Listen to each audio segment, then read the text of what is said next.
இன்றைக்கு வசந்த பஞ்சமி. தை மாதம் பிறந்த பிறகு வழி பிறக்கும் என்பார்கள்.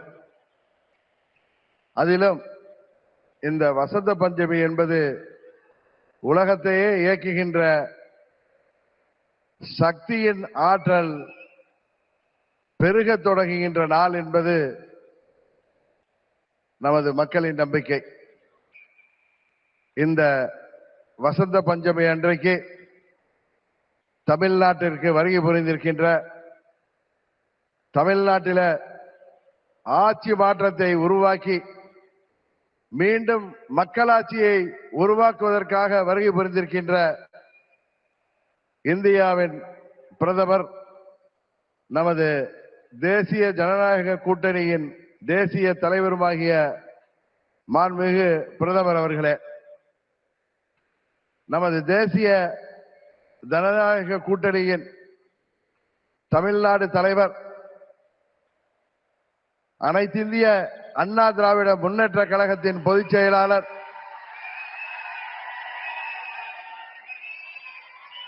மாண்புமிகு எதிர்க்கட்சி தலைவர்,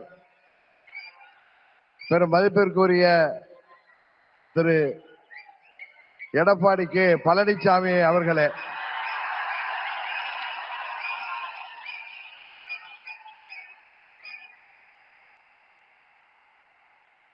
மாண்புமிகு மத்திய அமைச்சர் பியூஷ் கோயல் அவர்களே, எனது அருமை நண்பர் மத்திய அமைச்சர் மாண்புமிகு எல் முருகன் அவர்களே, தமிழ்நாடு பாரதிய ஜனதா கட்சியின் தலைவர் எனது அருமை சகோதரர் நயினார் நாகேந்திரன் அவர்களே, பாட்டாளி மக்கள் கட்சியின் தலைவரும் முன்னாள் மத்திய அமைச்சருமாகிய டாக்டர் திரு அன்புமணி ராமதாஸ் அவர்களே, மற்றும் வருகை புரிந்திருக்கின்ற நமது தேசிய ஜனநாயக கூட்டணியின் அங்கம் வகிக்கின்ற தலைவர்களே, வருகை புரிந்திருக்கின்ற நமது தேசிய ஜனநாயக கூட்டணியின் நிர்வாகிகளே, செயல் வீரர்களே, வீராங்கனைகளே, உங்கள் அனைவரையும் அம்மா மக்கள் முன்னேற்ற கழகத்தின் சார்பில் இந்த நேரத்தில் எனது நெஞ்சம் நிறைந்த வணக்கங்களை தெரிவித்துக் கொள்கின்றேன். தொடர்ந்து 3 முறை இந்தியாவின் பிரதமராக இந்திய மக்களால்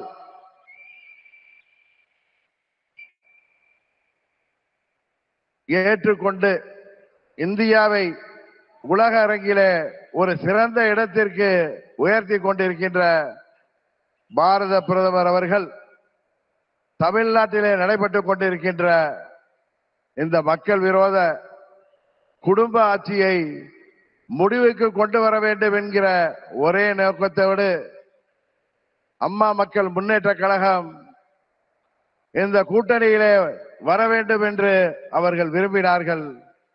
இன்றைக்கு நாங்கள் முழுமனதோடு தமிழ்நாட்டிலே தேசிய ஜனநாயக கூட்டணியை தலைமையேற்றிருக்கின்ற மதிப்பிற்குரிய திரு எடப்பாடி கே பழனிசாமி அண்ணன் அவர்களை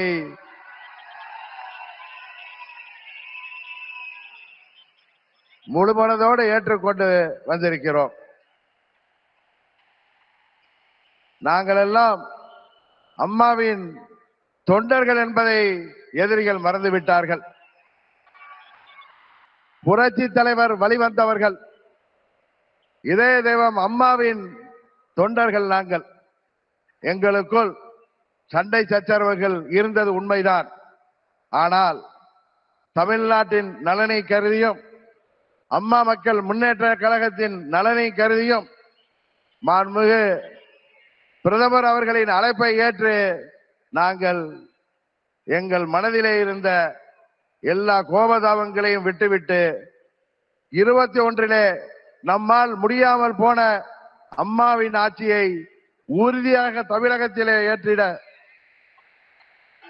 உருவாக்கிட எந்த ஒரு மனமாச்சரியமும் இன்றி, எந்த ஒரு தயக்கமும் இன்றி, எந்த ஒரு குழப்பமும் இன்றி, சில பேர் சொல்கிற போல எந்த ஒரு அழுத்தமும் இன்றி அம்மா மக்கள் முன்னேற்ற கழகம் இந்த கூட்டணியிலே எங்களை இணைத்துக் கொண்டிருக்கின்றோம்.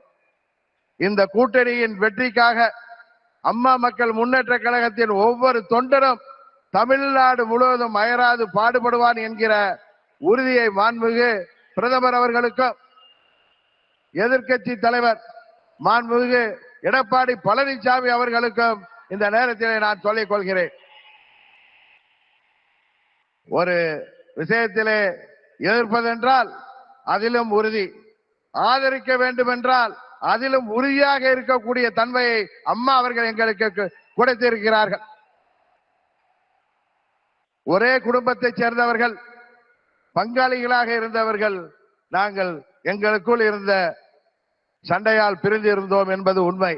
இன்றைக்கு எல்லாவற்றையும் தூக்கி எறிந்துவிட்டு பாரத பிரதமர் மோடி அவர்கள் தமிழ்நாட்டிலே ஒரு மக்களாட்சியை உருவாக்க வேண்டும், புரட்சி தலைவர் டாக்டர் எம்ஜிஆர் அவர்களின் ஆட்சியை உருவாக்க வேண்டும், எங்களின் இதய தெய்வம் அம்மா அவர்களின் ஆட்சியை உருவாக்க வேண்டும் என்கிற உயரிய நோக்கத்தோடு இன்றைக்கு மக்களை வாட்டிக் கொண்டிருக்கின்ற இந்த மக்கள் விரோத குடும்ப ஆட்சியை முடிவுக்கு கொண்டு வர வேண்டும் என்பதற்காக நாங்கள் முழுவனதோடு இந்த கூட்டணியிலே இணைந்திருக்கிறோம் என்பதை அவர்களுக்கு மீண்டும் நான் இந்த நேரத்திலே தெரிவித்துக் கொள்கின்றேன்.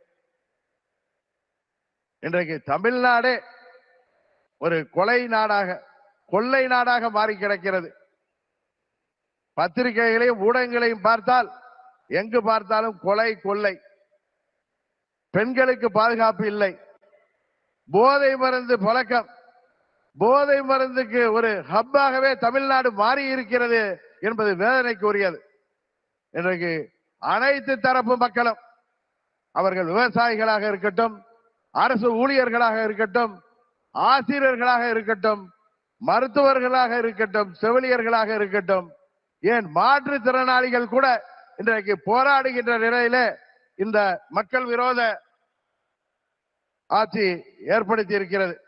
இங்கே மக்கள் எல்லாம் வருத்தத்தில் இருக்கிறார்கள். ஆனால் திரு ஸ்டாலின் அவர்கள் தனது மகன் உதயநிதி ஸ்டாலினை முதல்வராக்க துடித்துக் கொண்டிருக்கிறார்.